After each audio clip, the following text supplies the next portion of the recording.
Just one question for you about Will Richardson. Is that move the guard? Is that something you guys looking at permanently, or do you see him playing both of those positions going into this season? As a if injuries happen, he can most likely play both. But what is the mindset of that? The mindset this past week was just out of need, right? So we were down to our fifth guard really. And we thought Will was the best option for us going into that game with Trevor playing quarterback. He can play guard. He's played guard. But he's really a tackle first and a guard second. I think we get in season. If we need him to do that, he has the ability to do that. I took my hat off to him because he didn't practice. Now, it was on a Saturday. Hey, you're going to go play guard. He said, okay. Took about 15 plays of walkthrough, and he played, 15, 20 snaps in the game. So that's something that can happen. But right now, he's a tackle who can play guard. Thank you, Coach. Okay, we'll go to Gene, and then we'll go to John Shipley. Hey, George. We've seen kind of mixed reviews a little bit from Urban and others about how Walker Little has performed in games, depending on which game we're talking about. Could you give us your overall assessment of Walker Little and how he has performed at left tackle? I think Walker's performed like most rookies perform. I think in some instances he's done really well. In some instances he struggled a little bit, and most of his struggles are really just putting himself in position to win, right? And that's getting used to playing the game at this speed and at this level. I made the statement before about Walker. I think he's the most prepared young guy I've had, and I still stand by that. But there's still a process involved, right? For a guy to come out of college to come into this league and have to play left tackle, unless you're, a top 5 pick, and even those guys struggle playing left tackle, is a work in progress. So can he be better? There's no question. Am I disappointed in him? Not at all. Is he going to get better over time? Yes, he'll continue to get better. So where he is, I'm pleased with. Where he is, I still like more. So I don't know if I'm answering your question, but I'm not disappointed in Walker at all. Well, Coach, growing pains aside, do you believe that he would be ready to step in at that position if called upon to do so at any point during this season? Yeah, he would. I mean, he had to step in for Cam in the preseason, right? We went and played New Orleans, and they had number 92 out there who's a pain in the derriere to deal with. And I thought he went out there and he handled his business really well with the guy. That's a high-end, pass-rushing NFL defensive end. Okay, so you go watch that game, and they were rolling that guy in and out through the first 3 quarters. And I thought for the most part, other than one snap, when he let him go speed to power on him, I thought Walker handled himself really well. So if you want to say, can he go play based off the preseason, go watch that game against a really good player in the NFL. Thank you. Yep. We'll go to John Shipley, then me, O'Brien. Hey, Coach. Julian Taylor was, one of the few starters who was able to play the entire preseason. Just how do you feel about what you saw from him going into the season? Juwan has some things we had to fix, and we're still working on those, but I saw progress. As long as he continues to work on those things and pushes himself to use the things that we need to use for him, I think Juwan's going to be a really good right tackle in this league. I think he already is a really good right tackle. I think he could become a better right tackle. I mean, I had one of my former players out of the blue shoot me a text and say, I love your right tackle. I mean, I love how that guy's playing. So I think he has a chance to be what we want at the position, but he still has to continue to work at it. Okay. Yeah. Go to Mia and then James Palmer. Hey, Coach, how's it going? I promise no bike ride today, just the Peloton. No helmet for you. I haven't been on a bike forever. I don't know if I can ride right now. I know, right? If you don't work at it, it catches up to you. Ben March, a guy that, obviously you guys bring in out of D3 last year, a little bit of a project, and then you ask him to immediately step in versus the Browns with Andrew out, and then also obviously these last few weeks. How have you seen him develop? And in terms of a timeline, given that you were in the building when he was drafted, how has he matched that timeline of when this team first drafted him? Well, I think Ben's behind, actually, and only because he didn't have a real training camp last year. So he's probably my fourth guy I've had that's been a Division III guy or Division II guy. And the key for those guys is having a training camp and getting up to speed, right away in terms of the change in the athlete they're dealing with, the speed of the game, what's required of them. So I'd say the midpoint of last year's, he was probably at where he should have been coming out of training camp. All right. So coming into this training camp, I still think he was behind. So from the start of this training camp to now, I think he's made some unbelievable changes. He's highly competitive. He's really a physical player. He does some things physically that I think are really unique. This in terms of bull rushes and power rushes, I've never seen a 6'6" kid that could just squeeze him off like he does. Does he still have a lot of work to do? Yes, he does. But I'm fired up about Ben. I think Ben, if we need him to step in and play, he'll step in and play, and he'll continue to get better.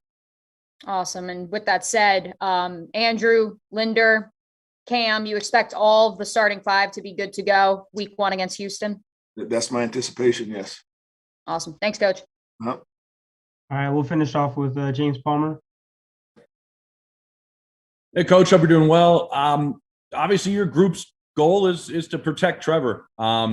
But with your group, it's a little bit more, I guess, not just this season, because there's always so much talk about hits that a rookie quarterback takes in their first season and how that could impact their career. Is that something that goes through your mind or discusses with your guys? I guess, is that anything on your mind? Because we've seen it happen to top picks in the past. That's an interesting question. I think that's more than just an O-line question. That's an offensive question. I think, protection starts with us in the backs, right? We got to do our part to protect the quarterback. He's got to do his part by getting the ball out of his hand. So it's more than just the O-line and how we go about it, or the backs or the tight ends with protections. There's no question we got to do our job, and I could really care less who's back there. We don't want the guy touched. So whether it's a rookie or a 15-year vet, right, we got to protect the quarterback. But then it also becomes offensively how you deal with it, right? Is the ball coming out, or, is he holding the ball? Are we moving him? Are we doing whatever? So it's a collective deal to protect the quarterback. So, and I think the plan that we have for him, I think it is going to be pretty effective. So with that, what is Trevor's relationship with your guys up front, and how has that developed throughout camp, and then specifically once he became the named starter and his interactions with them? Well, I mean, you've met Trevor, correct? I mean, yep. He's an engaging kid. He's an upbeat kid. He's that way. All our guys love him. He talks to them all. He engages them all. So I've been most impressed with how he's come in and really just related to everybody. So there's zero issue with him in terms of starting a relationship, or even, taking time to meet with Shatley or meet with Linder, okay, as a center. Hey, how you looking at this? How you going to go about that? And those guys being on the same page. So he's a really good young pro. He's got a tremendous personality, and he's already engaged in these guys at a fairly high level. Thanks, Coach. Yep. All right, thanks, Coach. You're all set. We're going to start with Cassidy Hill. Hi, CJ. Nice to meet you. Nice to meet you too. You spent several years, obviously, in a Shanahan offense that is largely considered one of the best in the NFL. Coming to an offense from a guy that's had one of the best offenses in the college level, how do they compare? How do they contrast? Is there any carryover, I guess, you can bring into the Urban Meyer offense? Yeah, I mean, it's a little bit different. Just a lot of it's a terminology. Some of the route concepts are the same. But a lot of terminology is different, and some of the protection schemes a little bit different. So, I mean, it took a little time to kind of get that stuff down. But, anytime I can try and bring anything to the table, whether it be a game plan thing that I can remember from, Kyle's offense, I'll definitely speak up about it and bring it to the table. Kind of in that same vein, having been in both of them now, what is it that sets them apart? What is it that sets those coaches apart, really? You're talking about, I'm sorry. Just both, I guess, both Shanahan and Meyer. Like, what is it that you kind of see similarities between them and their style? What is it that sets them apart from other offensive coaches? I don't know. I think it's just the scheme. The scheme's, a lot different. Kyle and Urban, they like to throw the ball around a little bit, and at the same time, the run game is huge. I think in the NFL, you have to have a solid run game in order for your pass game to be effective. And in both places I've been here and there, put a huge emphasis on run game, because when you can run the ball well, not only does it take pressure off the quarterback and the O lineman, but it gets guys to step up in the pass game, play action, and all that kind of stuff. Thank you. Okay, we'll go to Mia and then John Reed. What's up, CJ? Long time no chat since the days of Iowa City. Yeah. What's going on, buddy? I'm curious for you. I mean, you're in San Francisco for 4 years. You're kind of entrenched there. We're out of the pandemic, but we're not out of the pandemic, and you have to move your family and change organizations, change schemes. What was it like for you transitioning to this offense? And then when did you feel like you made the jump to where you are now as QB2 on the depth chart?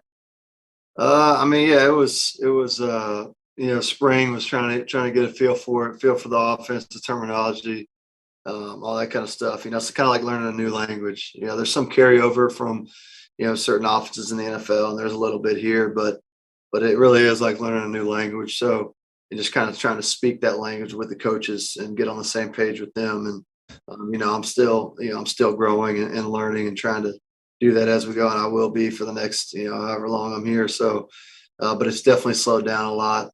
This camp, as camp started to get going and preseason started to get going, it slowed down a lot. And I feel comfortable in it now. You were obviously pretty notorious when the lights come on in college. That's when you were showing up. And I think you turned a lot of heads that Browns game. What clicked that first preseason game for you? I don't know. I would like to say it's just a lot of the experience, just being in the moments of games, played in a lot of games, a lot of NFL games, a lot of college games, and the moment's not too big for me. And just when you get out there, all the practice, all the mental, the gymnastics, all that stuff's out the door. It's just going out there and playing at that point. And I think that, is where I'm at. When I'm on the field, I just feel real comfortable out there. And last question for me, I'm just curious, that catch from Cotton and then the catch from Devin Smith on Sunday. I mean, Devin Smith literally was signed on Saturday. Where do those rank in terms of receivers on the other end of one of your passes? Oh man, those are up at the top. Those are some great catches, some huge catches, and big time points in the game. And really needed those. And those guys came up big there. Awesome. Thanks, CJ. Yeah, thank you. We'll go to John Reed and then Gene Fournette. Pretty much asked all my questions, but I just wanted to ask you: did you feel just learning the system was that probably the hardest aspect of early in camp for you? And then you said things are easier. What would you pinpoint why you had so much success in those preseason games? I don't know. I think it just the offense slowing down, the terminology slowing down. Early in spring in camp, when you hear a play call, you call it in the huddle, get it out of your mouth, and get the play call. And then you're going for the line of scrimmage, trying to visualize the play. And the more you're in that, the more you're repping that, it just slows down and you get more comfortable with it. And the same thing goes with the protection calls, and you're seeing the defense better, just where you want to send it, stuff like that. And that started to slow down a lot for me, in camp. And then once you get into the game, I think we're put in a real high stress situations in practice. Some of the looks our defense gives us are some of the toughest looks that I've seen since I've been in the NFL. Our D coordinator, Coach Cohen, does a great job at making things, look exotic and all this kind of stuff that when we get into these games, it makes it a lot easier for us. Just a follow-up, how intense was the competition, and what did you take away from a guy like Garner Minshew? Yeah, it was a great competition. Anytime you compete with guys, some good players, like that, it ups your level of play, no matter where you are. And it was great competing with them. And Gardner's an awesome dude. I'm pulling for him and excited for his opportunity there in Philly. And he's one of a kind in personality and just the way he is around the facility and that kind of stuff. You just it was awesome to be around him and play with him for a little bit. Thank you, man. Yep. All right. We'll finish up with Gene Fournette. Hey, CJ, thanks for doing this. I know you alluded to it a little bit in the answer to the last question, but what is it like when you hear news like the Gardner trade on Saturday? Does it feel a little bit awkward for you? Because obviously it bodes well for your own future here. But I'm just wondering how all that went down and what your communication was like with Gardner after the news came out. Yeah, I mean, it was a little weird just because, I mean, we were in a quarterback meeting, and then, we kind of broke the meeting, and we got back into the meeting, and that's when the news was broke to us. Gardner went to speak with coach, and it was one of those things, anytime, I've been in the league for this is my 5th year, anytime, guys are moving and leaving and getting cut and traded, all this stuff, it's tough, man, because, I was competing with Gardner all spring and camp, but at the same time, these are people's lives and livelihood that you got to look at. And, it was emotional, and, we were all, sad in there and excited at the same time that he was going into the opportunity he's going to get. But it's one of those things, they're human beings and lives. He spent 3 years here, did a lot for this organization. And it's one of those things you're just, wishing him well and that kind of stuff. Thanks, CJ. Yeah, no problem. All right. Thanks, CJ. You're all set. Thank you. Good left. All right. We got the media here. They're going to ask you some questions. We'll start with Gary Smits, and then we'll go to John Shipley. Hey, Shaq, how you doing? Good. Hey, I wanted to ask you, when did the light go off on you, either maybe late last year or OTAs, minicamp, training camp this year, as far as getting the confidence that you could, you're an NFL linebacker, you weren't just a special teams guy. And I'm wondering if this particular system turned the corner for you. Does this actually accentuate your talents a little bit better? I definitely think this defense is a player-friendly defense for sure, and that's one of the first things that the coaching staff, implemented when they came in. They said, the way to keep good players is to give them, simple tasks, allow them to play fast. So Coach Cullen has done a great job with that. But in terms of when the light came on, I knew as soon as I really got my opportunity to put my cleats on the ground, I would definitely gain confidence and just knowing where I belong. So definitely. And now that there's no limit on attendance in games, what do you think the average will be on number of family and friends for every home game for you? It's gonna be a lot. I can promise that for sure. I know I'm gonna have a couple issues with ticketing and things like that for my family members, but I can't really put a number on it. Okay. All right. Thank you. All right, we're gonna go to John Shipley, then Michael DeRocco. Hey, Shaq, how's it going, man? What's going on, Shep? Hey, so just, with last year, how everything went, with COVID wiping out the preseason, how did it feel this year, to finally get out there in the preseason and, get those snaps and get that film out? It's been something that I've really been waiting for, and just having these opportunities that I've been longing for. And it kind of almost got to a point where it was like, I really can't wait to execute, to show and prove, because I had been gaining this confidence, just, knowing that I'm a very, very, I believe in myself as far as playing the position of linebacker. So this preseason has meant a lot to me, and just being with this coaching staff and us allowing us to play fast and free, my confidence has been rising. Hey, appreciate it, and congrats. Thank you. I will go D-Rock and then Gene. Jack, I can't remember. Did you grow up a Jaguars fan or no? Yes, sir. Okay. Yes, sir. A couple of times I used to go out to the public signees, and I actually got a couple of things signed by MJD and Fred Taylor for sure. So is it still surreal to you to sit there and look at like stuff in your house and see that you have stuff signed by those guys, and now you're wearing the same jersey playing for the hometown team? I think it's a real dream for sure, come true, because I have so many friends and loved ones and just supporters here in the city, and being able to go to Miami and then come back is something that you don't see often. So, having this opportunity, I definitely don't take it for granted. Has there been, what's been your favorite moment of I guess, being a Jacksonville Jaguar player? Favorite moment. I think every time I can, leave the stadium after, having a good day with these guys and, preparing for, these games and practice and just learning new things from all these savvy vets we have around, being able to go to, where I grew up and have a dinner with my family. So being able to do both of those things, is really unlike anything I've had before. Thank you, Bob. Appreciate it. No problem. All right, we'll go with Gene and then we'll finish up with Mia. Hey, Shaq. Could you, when you came into the league, Miles Jack already had 4 years in the league. Could you tell me about your relationship with Miles? Miles has been a very big help in my process in becoming a Jaguar. You know, he's the first person I go to for any type of advice since, you know, I got the call that I was, you know, coming back home. So he's really, you know, showing me how things are done as a pro, and I really appreciate that. So, you know, I've gotten the chance to, you know, hang out with Miles, really get to know him outside of just the building. And, you know, I really do appreciate him as a savvy vet, you know, taking me underneath his wing. You know, when Miles was early on in his career in Jacksonville, he was saying the same things about Paul Posluszny that you're now saying about him.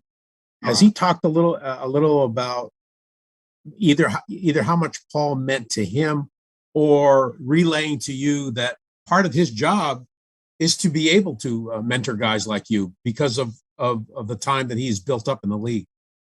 Right. Now, he's definitely mentioned how, you know, Puz used to run things and the things that he's been able to learn from him, and really just not just, you know, the Big Brother program. He's really seeing how it's affecting him and his transition into the league, and him just becoming who he's been and being a great linebacker. So him seeing that in me and trying to teach me the same things, you know, it means a lot. One last thing, Shaq. Could you give me an example of something that Miles has relayed to you that helped you, something you didn't know? It could be just the most minute detail about game preparation, or it could be something in practice. Could you give me an example of something that Miles has relayed to you that has been very helpful? The first thing that he told me is to keep, you know, the main thing.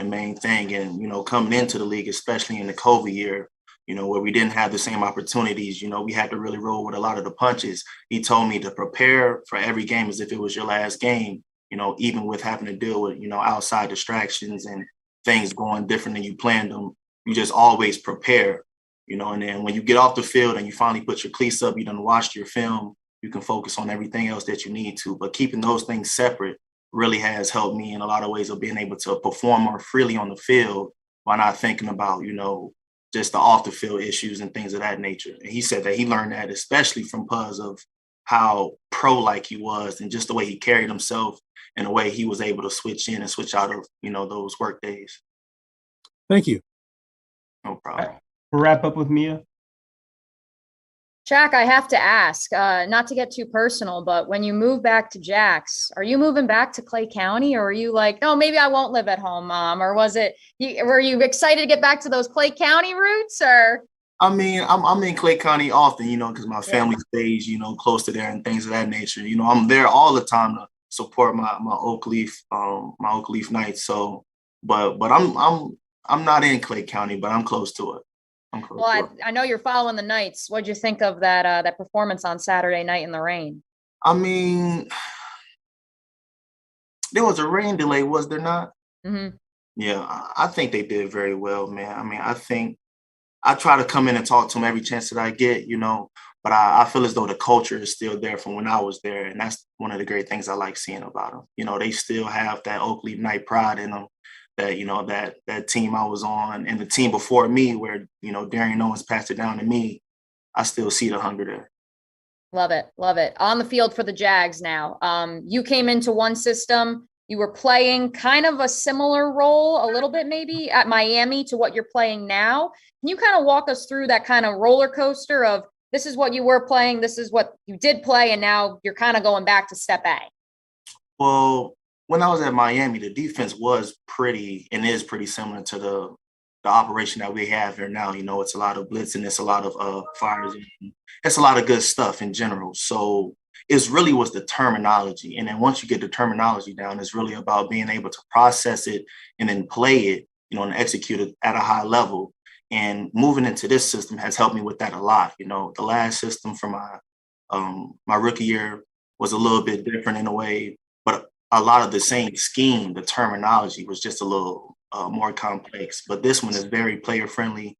And like I said, I love it because it allows us to play fast. We can still communicate and get everything done that we need done and run around and do what we're supposed to do. And when you came out of school, kind of what everyone called you was the thumper up the middle. Is that kind of the role you feel like you're playing here for the Jags now? Or how would you describe your role in this defense? I think the thumper is just a part of my DNA and the way I love to play the game. But as far as my position on the defense, you know, as a Mike linebacker, you really much have to communicate all the way across the board, you know, from DN to DN, to corner. You know, it's your job to relay the call as well as be that field general for the defense. So, you know, on every play, I feel like Mike linebacker should be in the frame or on the ball, you know, because we're right smack dab in the middle. You know, all we do is run and hit and relay communication. That's what I try to do. And final question. Oh, wait, real quick. I'd be remiss if I don't ask. Shaq, can you give us a scouting report on the Canes going up against Alabama on this weekend? Man, I'm so excited to watch my Miami Hurricanes do what they're supposed to do. You know, I know that they're prepared for this game, and I'll be sitting. I wish I could make it, but I'll be sitting, waiting, watching at 3:30. All right. Thanks, Shaq. You're all good. Appreciate you. No problem. Thank you.